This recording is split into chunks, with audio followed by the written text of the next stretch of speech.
welcome to the National D-Day Memorials Lunchbox Lecture for November. I am John Long, the Director of Education here at the Memorial, and we just had a great Veterans Day event, and that, if you weren't able to join us, that is on our YouTube page, on Facebook too, I presume, so you can watch that afterwards, but just really a tremendous event, very pleased with it.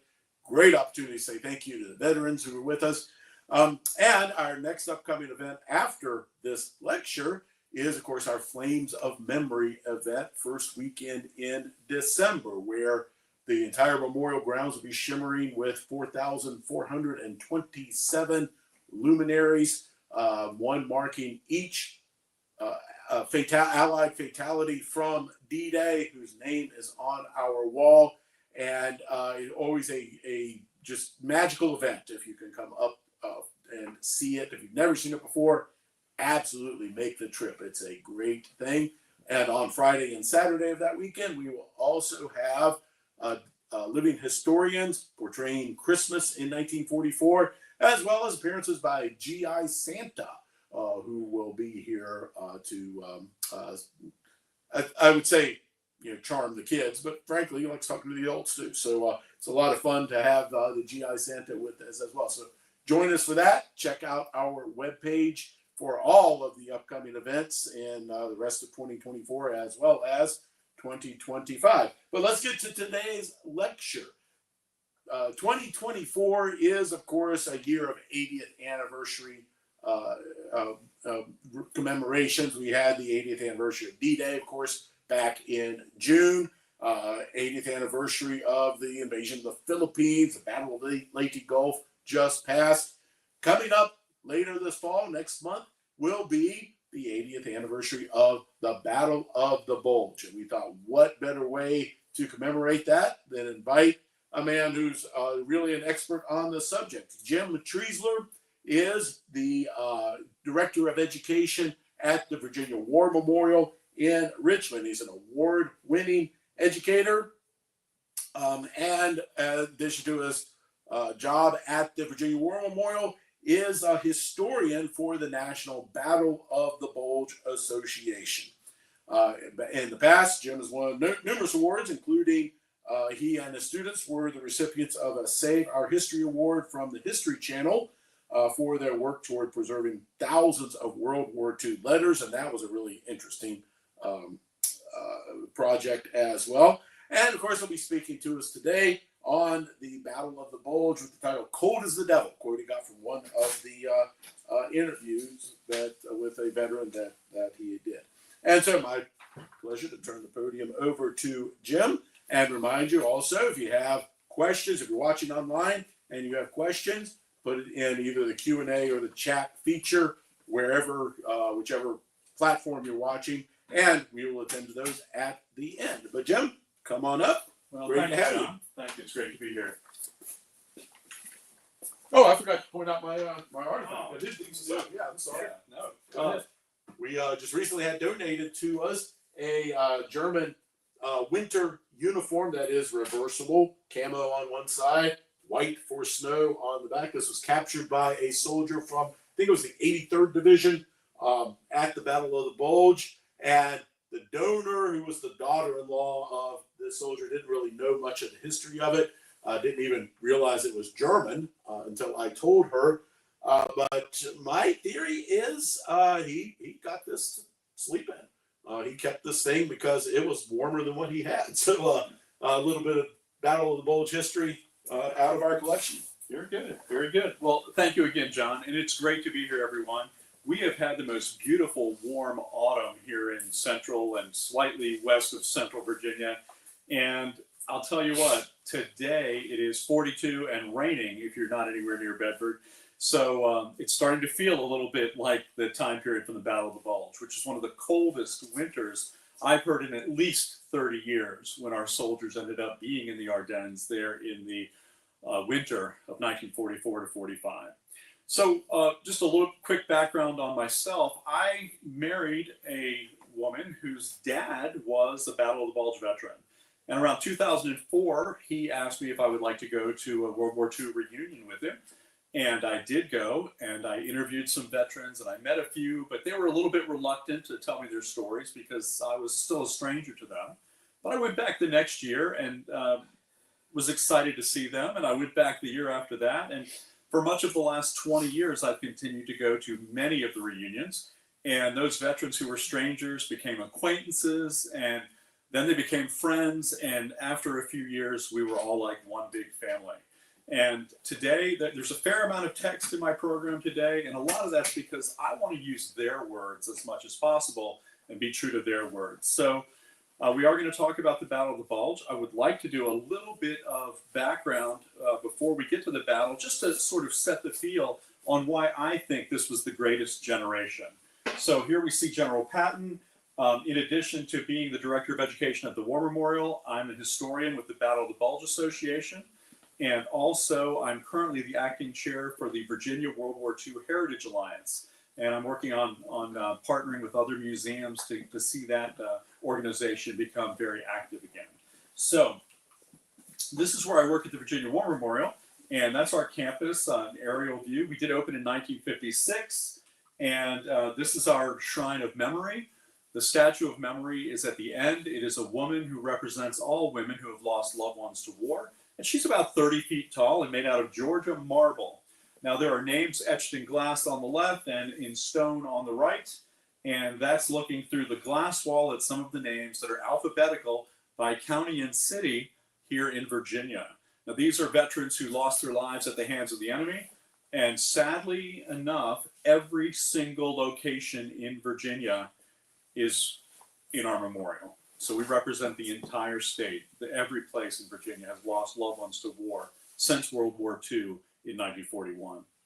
So that's the Richmond skyline in the background. The tall building in the center is actually the Federal Reserve Bank in Richmond. So this is our mission and vision, and there I am with one of our World War II veterans. And our mission is to honor veterans, preserve history, educate youth, and inspire patriotism in all. So, Cold as the Devil, stories from the Battle of the Bulge. I mentioned that I wanted to do a little bit of background. So going all the way back to 1940 in the State of the Union with President Roosevelt, he mentioned at that time, we probably were not going to get involved in this war. And he said, you know, that we would never again consent to the sending of American youth to fight on the soil of Europe, and that the United States will not become involved in military participation in these wars. And yet, we just couldn't stay out of it, even though many Americans wanted to. So why were they fighting in Europe? One of the big reasons was, of course, to reverse the Treaty of Versailles, but also the Germans, when they were fighting, were seeking labor and raw materials. And when they would take over a country, like say when they went into France in 1940, all the young people who were around 18, 19, 20 years old were told, you have a choice. You have to either go into the German army as a soldier, or you have to go back to Germany and work in a factory. So the young people were taken away. I think to a degree that helped keep order in some of those towns and villages, you know, knowing that their young people were back in Berlin, so you were going to behave a little more under the German occupation in France. So the British started dropping bombs in 1940. Some of the Americans went over and flew with the RAF. And we know that the Germans called these people guest workers. And by 1940, there were already 150,000 of these guest workers in Berlin alone. So in other words, people who had been forced to leave their homes and go back and serve the Germans. Now, the reason I mention that is because our American soldiers are very much liberators. And these are some of the people that, as they're fighting through the Battle of the Bulge and as they're working through Europe, they are setting these people free and giving them a chance to return back to their homes. So there's a few of the German guest workers, some of the ladies making ammunition. And this is what Europe looked like. This is one of my favorite maps, what Europe looked like in 1941, about the time that Pearl Harbor was attacked. And you can see that the Germans control all the way from the English Channel in the west, and they got as close as 10 miles to Moscow in the east. So this is what we're up against, and we're not even in the war yet. This doesn't show North Africa, which is also under German control. So in the Pacific, just a couple of slides. One is that by December of, or right about this time of year in 1941, negotiations were ending with Japan. And this is a quote from the Japanese diplomats. That's Secretary of State Hull in the photograph, and he's with two of the Japanese diplomats.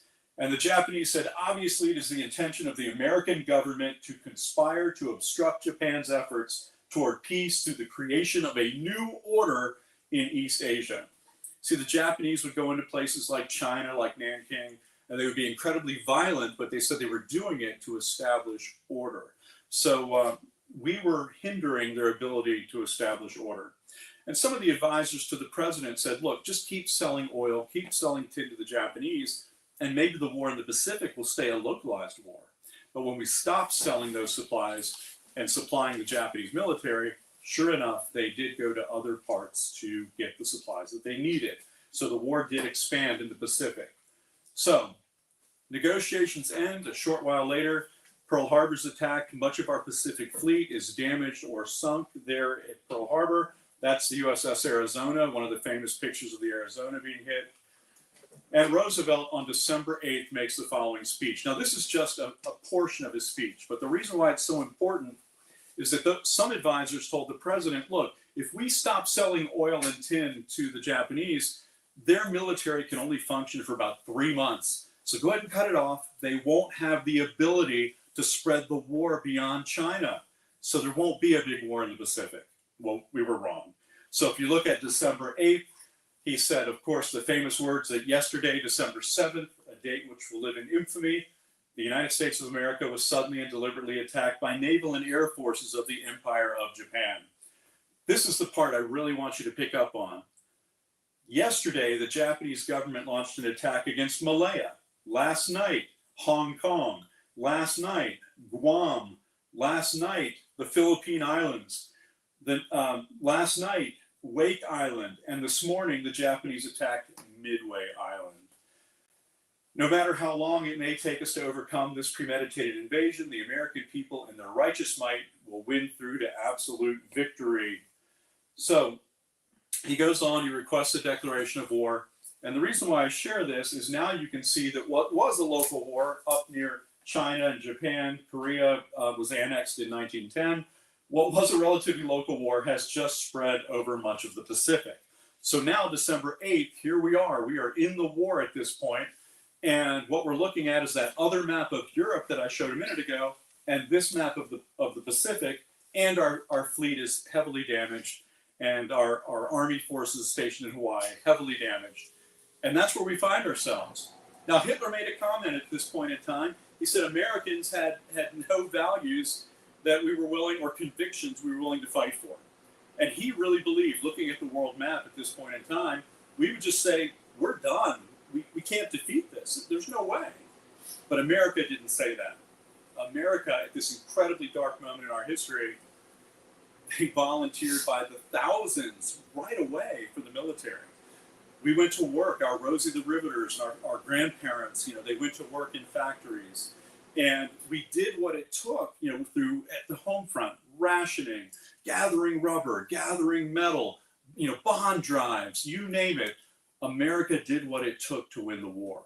And I just wanted to paint how dark it was, because at least on the European front, once the Battle of the Bulge is won, it's really only a short matter of about 3.5 months before the war in Europe is over. So it will be the decisive battle. One important thing about the Battle of the Bulge is they didn't know when it happened. Go back to 1944. Once Paris is liberated, a lot of people were talking about, hey, America might be done by Christmas. We could go home by Christmas of 1944. They didn't know that the largest land battle in the history of the United States was yet to be fought. So the Germans are in Paris. This is a photograph that I was able to acquire in a German photo album. And that is Field Marshal von Rundstedt up at the podium with some of his troops occupying Paris. And during the middle of the war there, 1942 to 1944, the Atlantic Wall is built.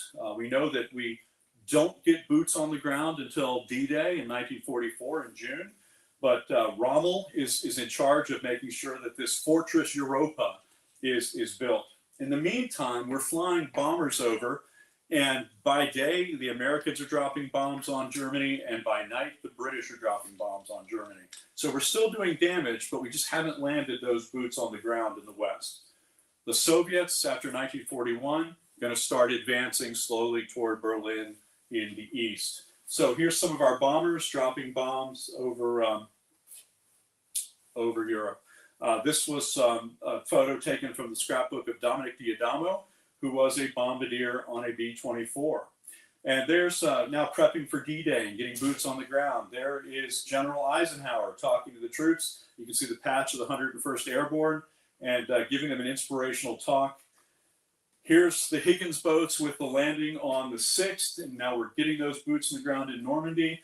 The text here, I'm not going to take the time to read it, but it was from the State of the Union address again on January 6, 1945.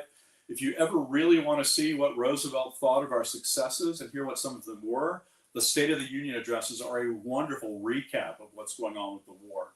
So we're working our way inland across France now. This is a photo I took when I was able to visit there in 2008, and there's still German pillboxes as the ground is just slowly starting to come up from the sea. Then the hedgerows fighting began, and we're working our way toward Paris. And the hedgerows, to give you an idea, if your family had been farming for centuries in France and you hit a rock in your field, you put it on the edge of your property. And you continue to put those rocks on the edge of the property. Well, over time, they became a very formidable wall. Dirt and dust blew into them. Birds dropped seed. Bushes and trees grew. And suddenly you had these obstructions that the Americans had to fight from hedgerow to hedgerow to hedgerow. And it was quite difficult fighting as the Germans were pushed back from Normandy. So Paris is liberated in the summer of 1944, August 25th. There's Charles de Gaulle marching down the near the Arc de Triomphe. And I wanted to show you the bombing of Germany again. Now, this is just northern Germany. I'm not going to take the time to show you the southern Germany map today, but this represents all the cities, and they're like clocks almost, or showing percentages of circles.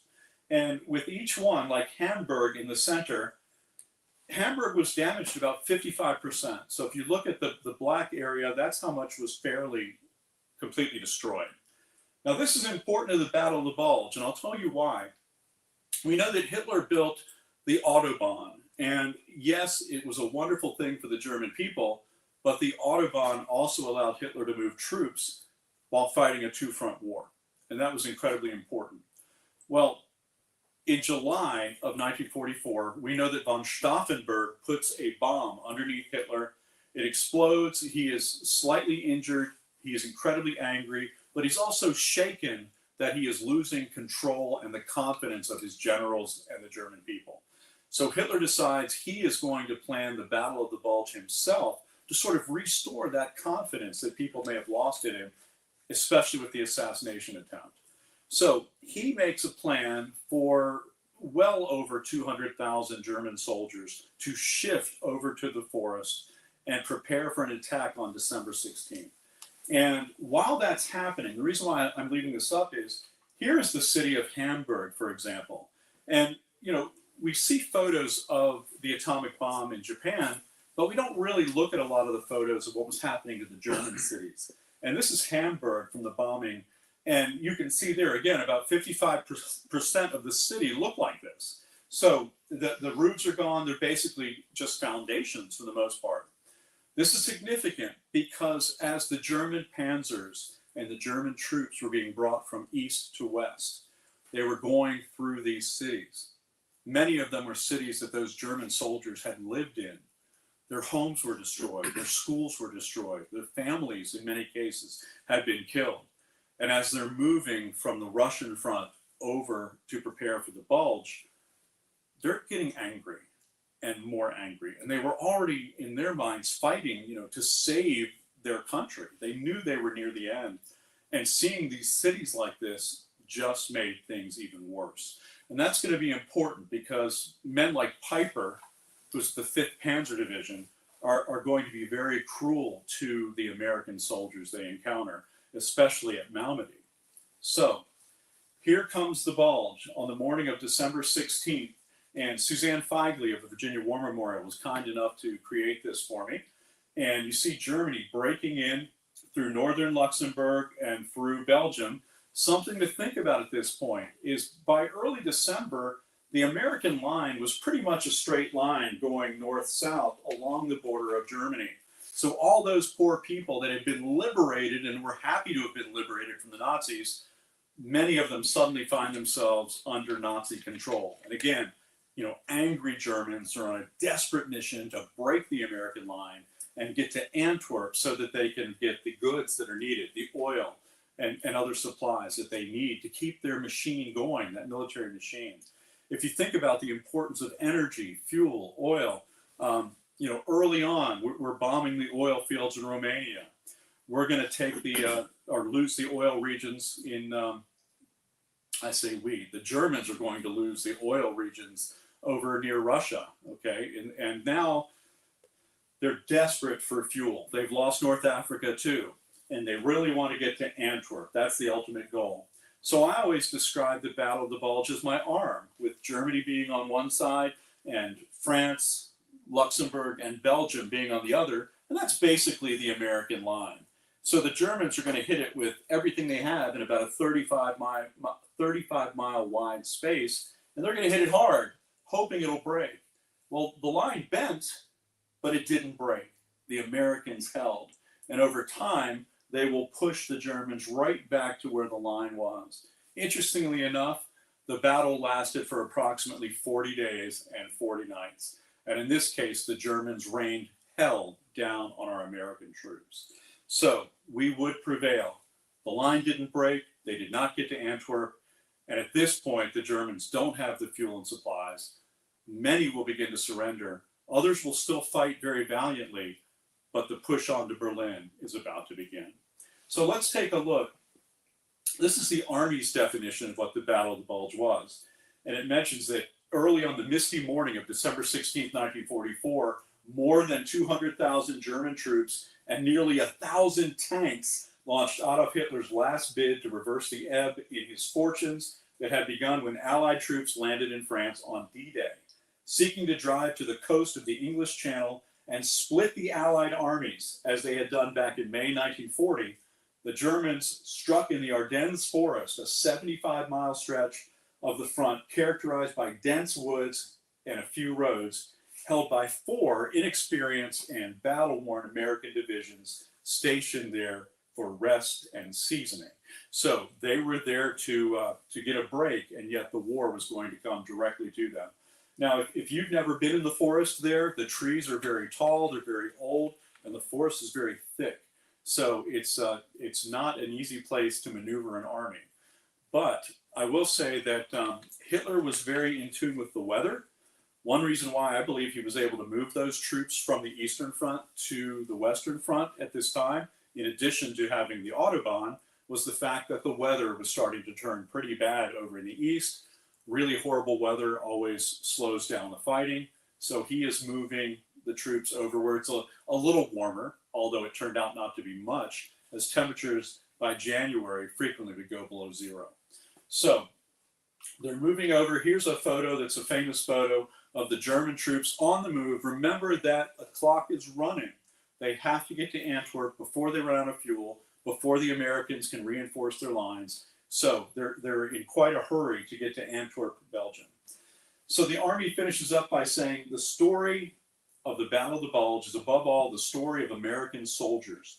Often isolated and unaware of the overall picture, they did their part to slow the Nazi advance, whether by delaying armored spearheads with obstinate defenses of vital crossroads, moving or burning critical gasoline stocks to keep them from the fuel-hungry German tanks, or coming up with questions on arcane Americana to stump possible Nazi infiltrators. Now, the battle was, for the most part, a surprise to us. We did know that the Germans had called for German soldiers who spoke fluent English, but we weren't sure what the plan was.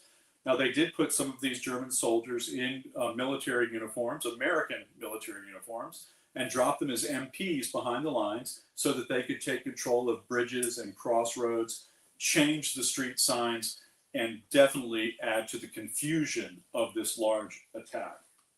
So there's one map showing again the Bulge coming in.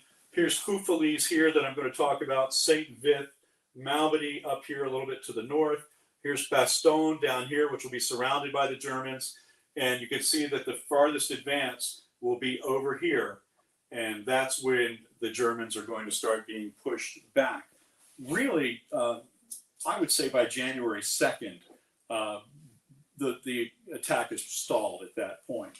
So this is a quote from D. Paris. Now, D. Paris lived in Silver Spring, Maryland, and he was a tank commander. And I will tell you, until he was in his 90s, he still walked around with the bearing of a tank commander.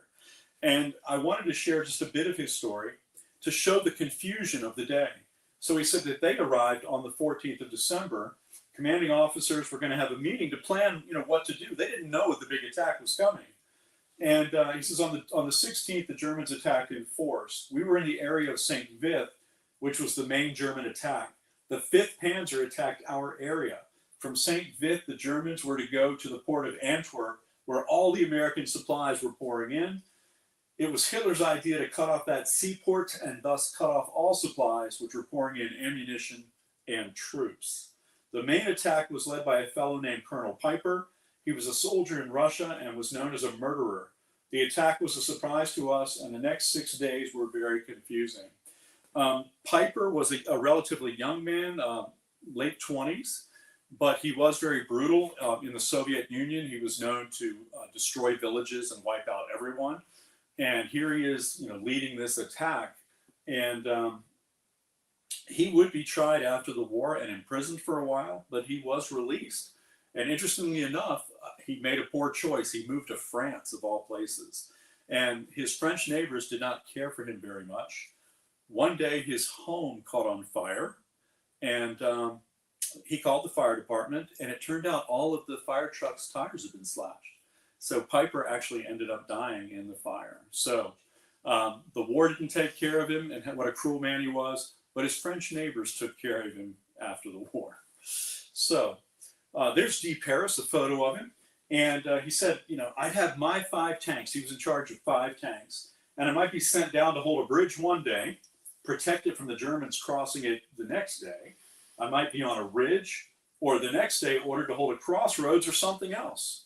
Missions every day.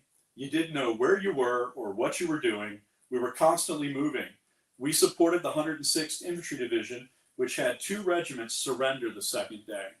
Now, I interviewed a member of the 106th who surrendered, and he told me it was very difficult. Now, fortunately, they were taken as prisoners and not murdered like some of our POWs. But the 106th, in this case, the gentleman told me he was put in one of those box cars that they called 40 and 8s because they held 40 soldiers or 8 horses, and they were designed to do that back in World War I. So they locked the American soldiers in one of these, many of these box cars, but he was in one.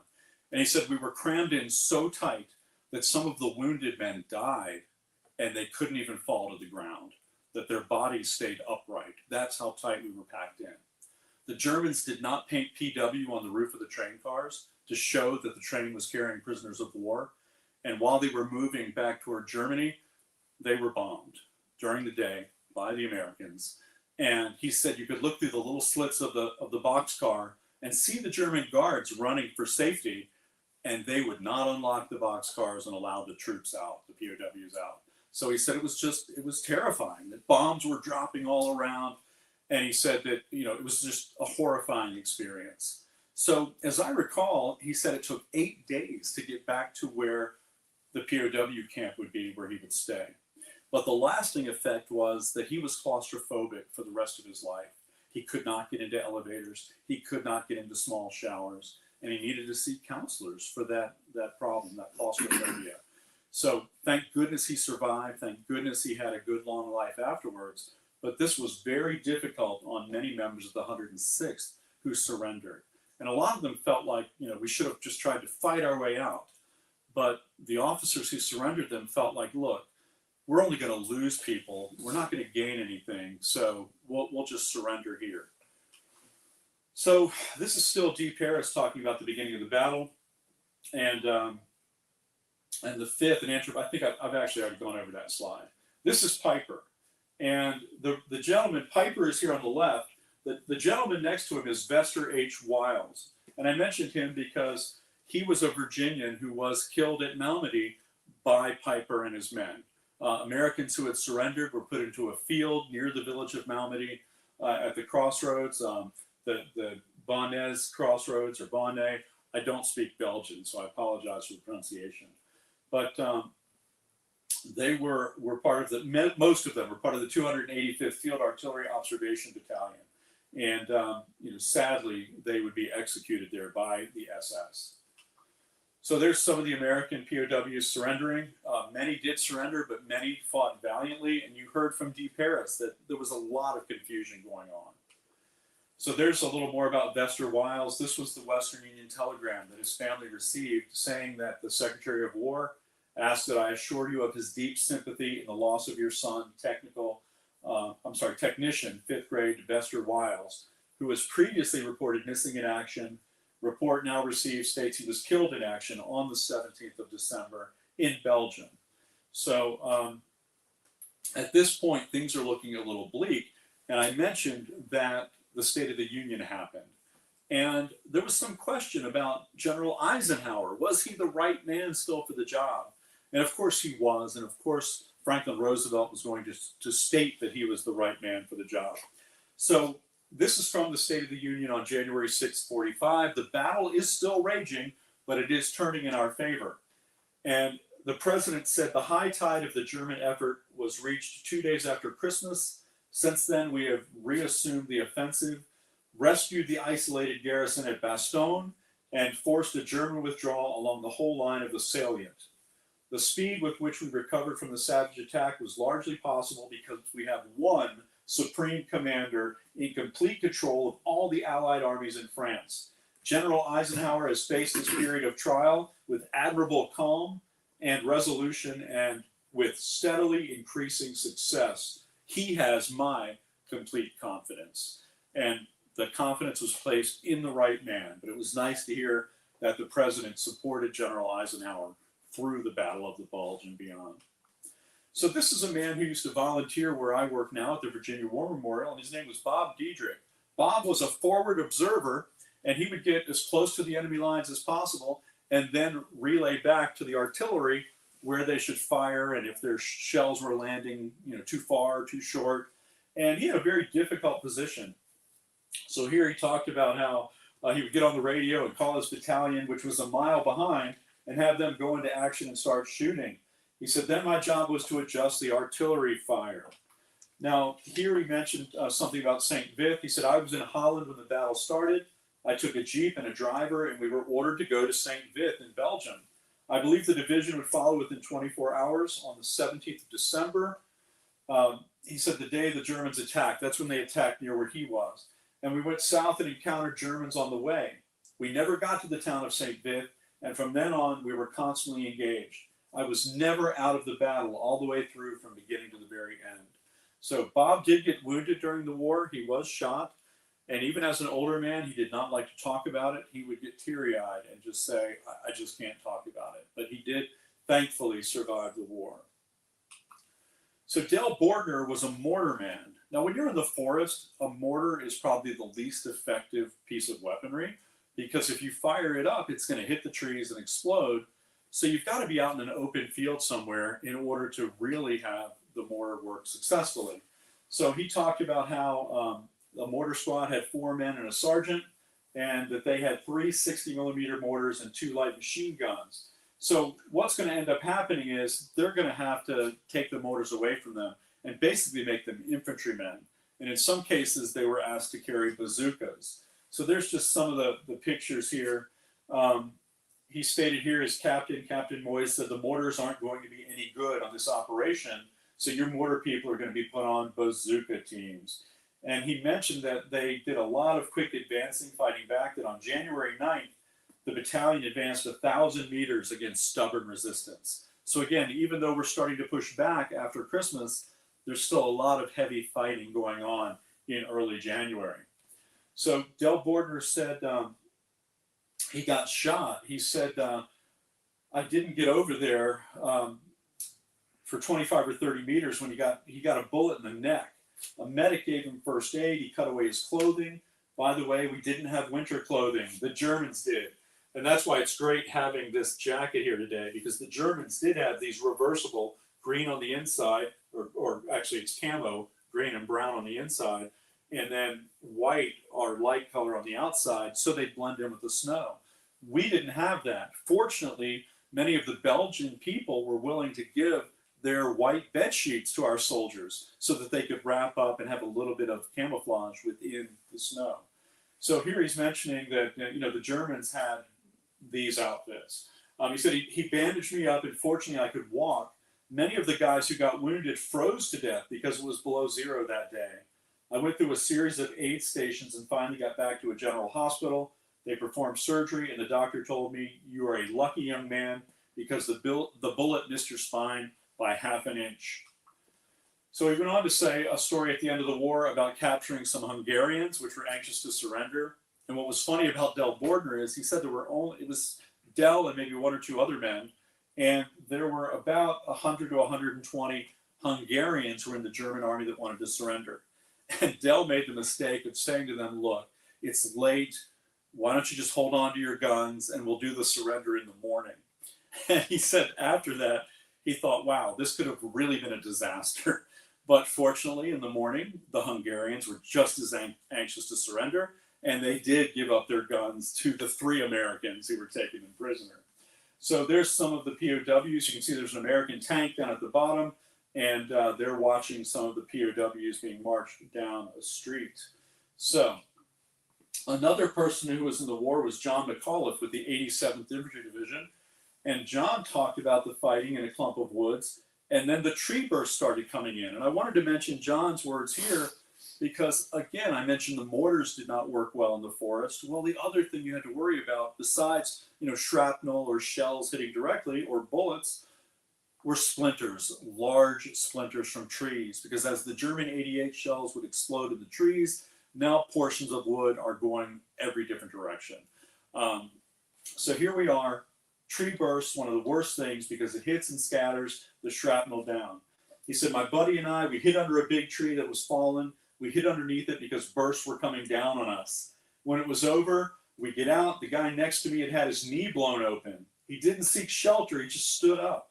His knee was wide open, and we started calling for the medics. Now, this is my father-in-law, Fred Whirl, and Fred was with the 155 howitzers.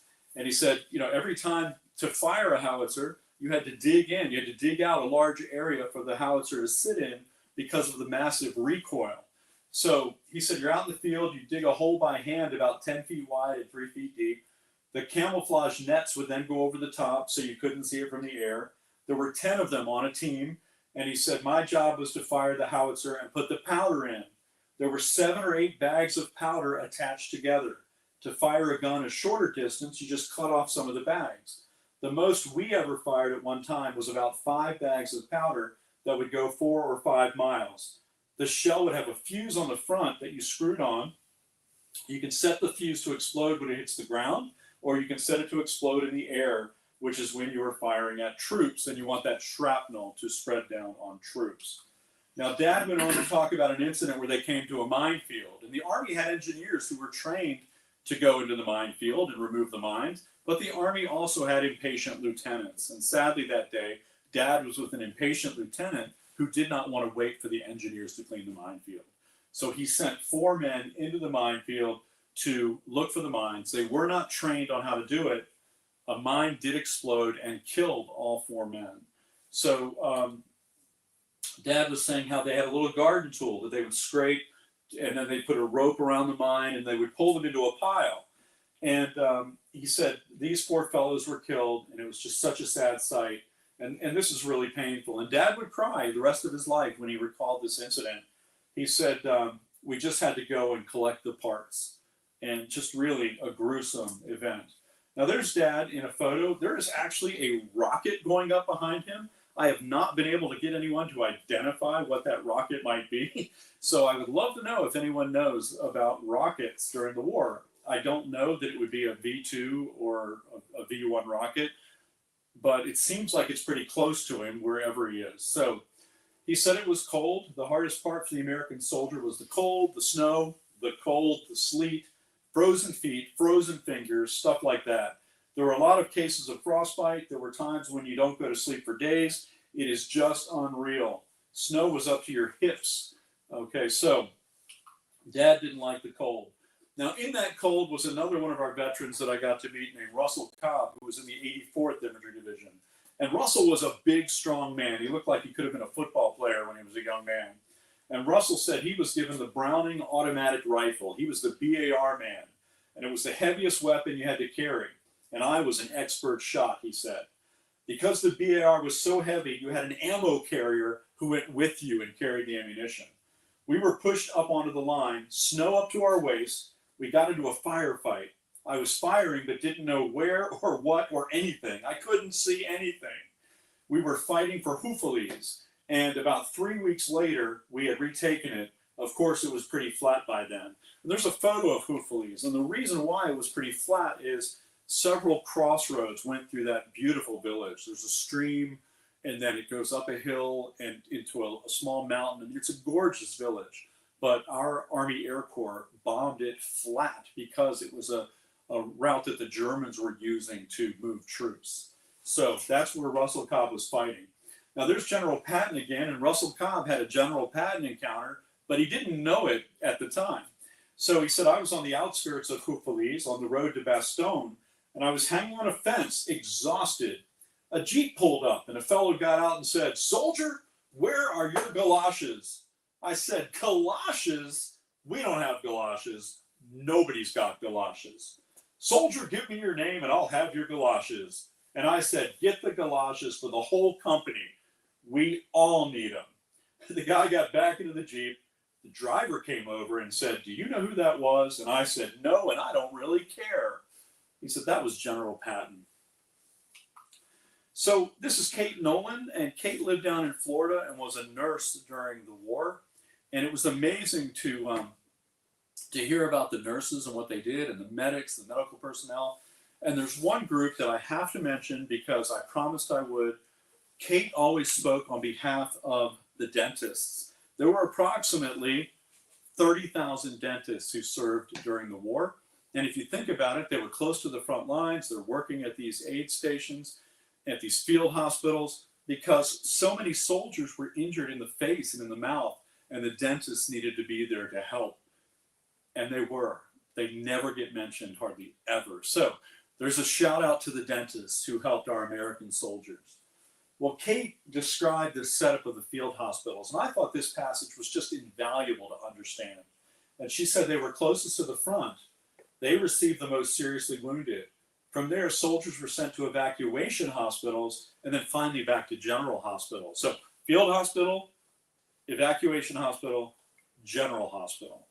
And the wounded would arrive before the staff prepared. And when that happened, you had to set up your tents quickly. There were about 5 different types of tents, like the shock tent and the x-ray tent and the surgery tent. And the last tent they would set up was the tent where the nurses would sleep. And that way, if the wounded came in too early, then the nurses would have to sleep on the ground, but at least they could do their job helping our wounded soldiers. So Kate was with the 53rd Field Hospital. Here's a picture that I have of the 47th Field Hospital. And you can see they had to put down wooden sidewalks in the mud, because remember, it's pretty muddy at the early part of the battle, and then the temperature would go below 0, and you're dealing with that freeze-thaw mess. And then the snow came in with the drifts up to their hips, and it was, the weather was really challenging. Now you can see a lot of vehicles here along with the tents. Keep in mind that they need large generators to keep things like the x-ray equipment going. So you're going to have your bandages, your penicillin. There's so many things that they needed, plus the wounded themselves. So as the Battle of Bulge moved close to these field hospitals, the field hospitals frequently had to move. And this was an almost unbelievable task, but it happened over and over again. So Medic Jack King was from Richmond, Virginia, and I'm just going to touch on a few of his letters as we close out today, because they go from the start to the end of the battle, and you can see how things are changing, and a little bit how he loses his calm. He becomes very frustrated from having to move the hospital so often. So on December 10th, before the battle starts, he wrote, Sunday evening, all is quiet. It's been a nice day. We had church this morning, and after church, a bunch of fellows and myself got together and sung a bunch of Christmas carols and other hymns and psalms. Nothing new and very little to write. He said, so that's all for this time. Jack. So this is the calm before the storm. Here's some more pictures of Jack's field hospital and some of the nurses that he worked with. And then here's a photo, and I know they're grainy, I know they're a little difficult to see, but these were taken inside those tents at the field hospital.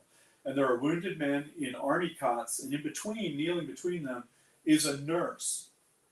On December 14th, 2 days before the battle starts, he writes, "Dear Mom, I've been quite busy lately and haven't had a chance to write very much. If you don't hear from me so often these days, don't worry, everything's okay, but my time is pretty well occupied." So, fighting had been continuing, it's just it hadn't been anything like what it was about to be on December 16th. On the 22nd, now 6 days into the battle, he writes, "Dear Mom, I haven't written for the past several days as there have been no time for it. In the past 4 days, I've had some very exciting experiences."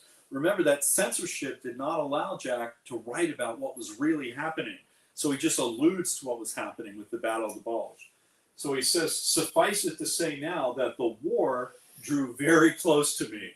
And I love that saying, that the war drew very close to me, because it did. You couldn't say, "Well, gee, Mom, over 200,000 German soldiers just tried to overrun me." But the war did draw very close. He says, "But I'm still fine and dandy. This bunch of fellows I'm with is at its best in a tight spot.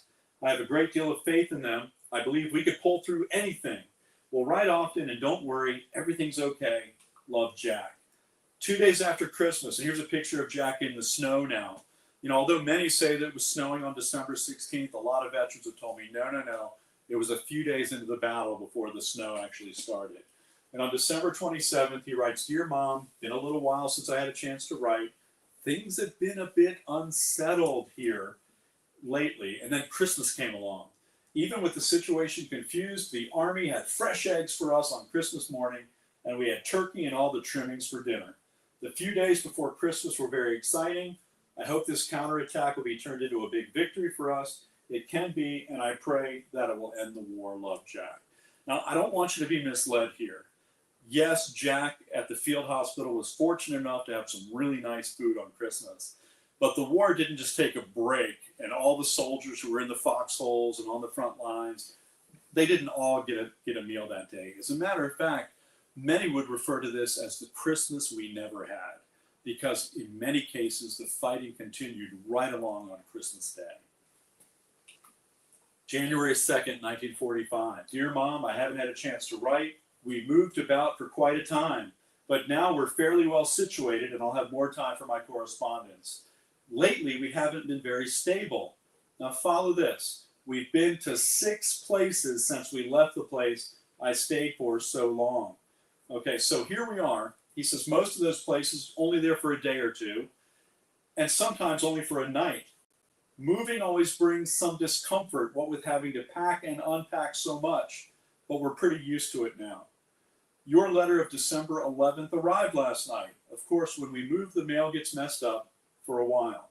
It will straighten out soon, I hope. Love, Jack." A lot of the mail never got through. The Christmas packages, the letters, they piled up back in England in airplane hangars. 6 airplane hangars, floor to ceiling, would be filled with Christmas packages and letters for our troops. It got so bad that people who are used to receiving mail from home and now suddenly not getting it would write letters home and say, I haven't heard from you in 3 weeks. Do you not love me anymore?" They didn't know that the Germans had really confused the mail delivery with the attack at the Bulge, and that the letters had to be returned to England and the packages had to be returned to England. By February, the 6th 888 Postal Battalion was brought in to deal with that problem. Their saying was, "No mail, low morale." And they knew that our troops, to keep fighting and be at their best, needed their mail. Many of those packages were full of mice and rats. It was a terrible situation. But in 3 months, they got all the mail delivered by working around the clock. And it was pretty amazing. You'll see our soldiers' letters by March, and they'll say things like, "You're not going to believe it. I received 10 letters today. 3 from you and 2 from Mom and 1 from Sis." And that morale has been picked up again. So the mail was very important.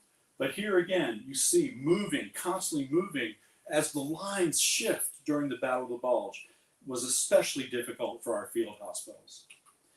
January 8th, everything's okay, pretty firmly established. in a comfortable spot. We're resting. We had a white Christmas. I hate to see snow over here, for it means our advance is slowed, our air power is hindered. The going is tough now and slow, but we're still hopeful of an early victory and a quick return home. I want to pause there for a moment because he's mentioning that the air power is hindered in the snow. There's a really nice book that's just come out by Alex Kershaw called Patton's Prayer. And it's about the weather prayer, trying to get the weather to break, which it did, so that our Army Air Corps could start flying missions and we could start helping our troops who were tied up in the Battle of the Bulge. So he mentions here that the going's tough now and slow, but we're still hopeful of an early victory and a quick return home. And then he shows for the first time his emotion and his frustration. And he says, you get pretty damn tired of it 24 hours a day, 7 days a week. I'd give a month's pay tonight to have a date, to go dancing, to a show, or do something that's near normal for a change. Love, Jack. And not only was it hard on our soldiers not being able to do normal things, but you have to remember that many of them served for the duration. I was always amazed that one of the letters we have written in 1943 was a soldier writing home, and he said, you know, I love you, I want to take you to the movies, and I should be able to do it by 1947. So the soldiers knew the duration was really going to be a long time. And that worked on their nerves quite a bit. So here he just wants to go home. You can see the Jeep with the very deep snow at this point. Again, a sign of how difficult it would be to move during the battle. Well, they took a break. He and the nurses did have a snowball fight. And he's writing there on January 14th, again, about things being about the same. He said, we're not exposed to the elements. We're lucky that way. I thought I'd lost my radio, but it was in the X-ray equipment. He said, today is bright and sunny, and it's beautiful reflecting on the snow. Makes you feel a bit homesick, but we're hoping it won't be too long now. Love, Jack. January 22nd, it's the last few days of the Battle of the Bulge. And he says, things are going okay. I'm lucky to be here with the many comforts that many of the fellows miss. He said, you worried about me. Please don't. It's not so bad as you might imagine. We in the medics don't have it hard at all. True, there are times when it's tight, but they are few and far between. Germany is steadily retreating now. They are withdrawing from their salient in Belgium, and I hope we can push them right back to Berlin. Don't worry, Mom. You know the phenomenal luck of Jackson. I'll be back. I know I will. And fortunately, he did come home. Last letter I'm going to share with you is January 31st, 1945. Dear Mom, things here are quiet. Love, Jack. And that goes back to his December 10th letter, where he talked about how quiet it was, and they were singing Christmas carols. And now, finally, the Bulge, the salient, has been returned back to its original place. The Battle of the Bulge is over. I wanted to mention Al Rosenzweig in closing. Al was a Jewish-American soldier from Dallas, Texas. And totally different situation for Al fighting against the Nazis. If he had been captured, who knows how they would have treated him. But what I wanted to share with him, he received the Bronze Star. He was married 67 years to his wife, Cecile, but he suffered from the effects of frozen feet. And Al told me, Jim, I truly had frozen feet at the Battle of the Bulge. He said they took me to an aid station, they stuck pins in my feet, and I couldn't see them doing it because they put a screen up. And I didn't move, I didn't feel the needles at all. And he said, the rest of my life, I could not feel my feet below my ankles. And every morning I stood up on faith that my feet would hold me. And so many of the soldiers had stories like this, like the one I mentioned about the claustrophobia.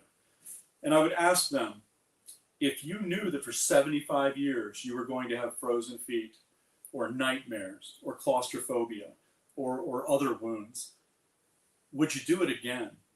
And every single soldier told me, yes, I would do it again, because we were setting people free, and I believed so much in what we were doing. I would certainly do it again. So I think they were definitely the greatest generation, and I just want to thank you for listening. And in the last couple minutes here, I think we have about 5 or 6 minutes left. Does anyone have a question? The 28th Division took a lot of casualties before the Bulge at the Hurtgen Forest. What was their involvement, to the extent of their involvement at the Bulge? You know, I'll repeat the question. Okay. The question was about the 28th Division taking a lot of injuries at the Hurricane Forest. As a matter of fact, a gentleman that I knew from Houston, Texas, he was a policeman. He was part of that division. He was shot, and even though he had lost perfect movement of one of his arms, he was shot in the arm, and he had a little trouble moving his hand. He was still able to be a detective with the Houston Police Force when he came home. I know they saw heavy fighting.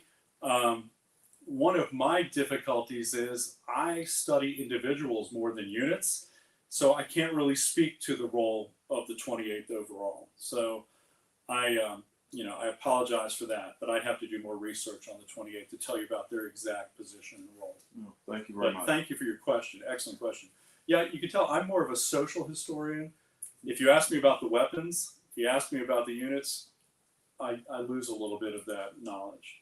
But I can tell you stories about the individuals. So, any other questions?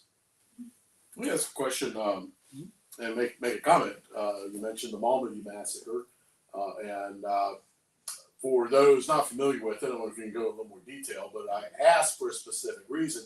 Bedford, of course, we're the National D-Day Memorial because Bedford had the highest per capita losses on D-Day. Bedford actually lost 2 men at the Malmedy Massacre. A third Bedford man was there but survived and lived for many years afterwards. And I've never done the research to confirm it, but I wonder if that might be the highest per capita losses of any community at Malmedy as well. But tell us a little bit more about what happened there and why it probably deserves a lot more memory than it gets. Yeah, well, I mean, in a nutshell, because I know we don't have a lot of time, but our troops were moving, one way on a road, and they encountered the 5th Panzer Division, basically, and at that Piper's group, and they decided that the best course was to surrender, and most of them again being in the 285th that I mentioned before, but not all were the 285th. Mm-hmm. So any of the men who were in that region that suddenly filtered toward that crossroads in Belgium now got put into the group. They were like, go stand in that field, go stand in that field. Some of the men actually went off the road when they realized what was happening and laid in ditches in bitter, freezing cold water. And in some cases, those men were able to survive. But in others, they were so frigid, or the Germans might notice them and pull them out, send them to the crossroads, again, in the field. So after a while, the men thought they were going to be put on trucks. Trucks showed up. They thought they'd be put on trucks. Several of the Americans were asked, can you drive trucks? And I think there were about half a dozen that said yes. And the Germans actually pulled them out of the field, put them in the convoy, and had them assist in driving the German trucks that were advancing as prisoners. Well, it turned out some of them were like, well, I could drive a truck, but I wasn't going to help the Germans.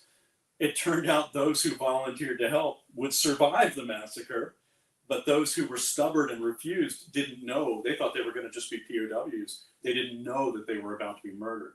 So when the trucks arrived, they had machine guns on board. They shot down about 85 of our soldiers. Many laid still and would actually have a dead body land on top of them. Remember, it's very cold, so the Germans could see your breath in the winter. And they did their best to hold their breath. The Germans walked around with guns and shot many of our Americans in the head to make sure they were dead. Some of them that survived this and were able to tell about it later, it was just a miracle that the Germans never saw their breath underneath these bodies. There was a farm nearby, some buildings nearby. Some of the Americans got into those buildings. A few did survive. Others were either turned in by the Belgians or rounded up by the Germans. But for the most part, that's kind of a general overview of the massacre. Today, there's a beautiful stone wall there with the names of all the men. Mary Ann Coates Smith is the current president of our local chapter of the Battle of the Bulge, and when she was 2 years old, her father was one of those men, James Coates, who was killed at the massacre. So she has done a great job in her life now, spreading the word about her father's memory and his story and about the massacre itself. And she's really good about attending reunions and telling her dad's story. It truly was horrific. I think you mentioned there might be another question. Mm-hmm. April has 2 questions for you. Okay. The first is, from the standpoint of military strategy, What significant lessons emerged from the Battle of the Bulge for the Allies? For the Allies, wow. Well, there's definitely a reconnaissance. I think. Okay. The question was, if I can get this right, what lessons emerged for the Allies from the Battle of the Bulge? And gosh, I think, again, having really good intel information to know the extent of what was coming. When you think about it, if you have, and it might be an exaggeration, but not much, if you have 250,000 troops about to attack you, you should probably know it's going to happen. But Hitler picked that time period because he knew it was a time period of fog and snow and low clouds and early darkness, and it had a mystique, in German mythology even, So he was all buying into this and knew this was the right time to attack there, which made our reconnaissance more difficult. But I think that's probably one of the big lessons. And, supply chains. Patton did an incredible job turning around and rushing to Bastogne in the horrible weather. And people laughed when he said he could do it, lickety-split. And he did, and he proved what an amazing general and how hard his troops fought. So I would say, having the right seasoned troops when available and assessing, just because the weather's bad, don't think that the fighting's not going to continue, And her second question is, do you have any accounts from German soldiers, letters or diary entries, that remark on the loss of morale after the Battle of the Bulge and Allied victory? Well, I don't have any letters that necessarily talk about that. Question. Oh, sorry. Do I have any letters that talk about German morale, loss of morale after the Battle of the Bulge? What I do, I have a few German letters that talk about D-Day, actually, and they're quite incredible in that I try to think of the Germans at Normandy as men who have families in many cases. And if you're stuck at Normandy waiting for an invasion that doesn't seem like it's going to come day after day, and you're listening to the radio and you hear, the Soviets are advancing closer to my home every day, as a man who wants to protect his family, I would feel incredibly helpless looking at the ocean every day. And sure enough, the Germans, right, when the invasion comes, they're like, finally the invasion. Now we'll have enough troops to win here at Normandy, and then we can go and take down the Russians in the east. And one soldier wrote after that, he said, finally after that, to his wife, you and I can know the happiness we've waited all these years to know. So I do know that the D-Day invasion, the Germans thought they could win it and were determined to win it and drive us back into the sea, which of course they did not. That one soldier who was writing to his wife, that was just about his last letter home. He was killed at Normandy. But as far as the battle goes, I've interviewed some Germans who surrendered a few months after the battle, and they were quite defeated mentally, and the young ones who were like 17 at the end of the war were quite angry at Hitler. They said that Hitler stole their youth. I mean, their homes were bombed, they were away from home. Their education wasn't terrific because they took away a lot of their advanced classes because they wanted them to take physical education so they would be fit to be soldiers, not to think for themselves, but just to be fighting and following orders. And there was a lot of anger and frustration by the German soldiers in those late winter and spring months of 1945. Okay. I have a question Yes, sir. to end things out. Do you think that this attempt to get to Antwerp was worthwhile for the German military? Did this make the end of the war faster for them? Would it have been better for them to keep this reserve of soldiers back? Or was it just they would have been losing in a year or several months regardless? Well, it sped up the end of the war. It was a gamble. Hitler felt like it was worth taking. But the Germans that I interviewed told me, they said, Hitler kept telling us that there were these divisions that were going to come to our aid that didn't even exist. They only existed on paper. So he was losing his touch with what reality he knew at the end of the war.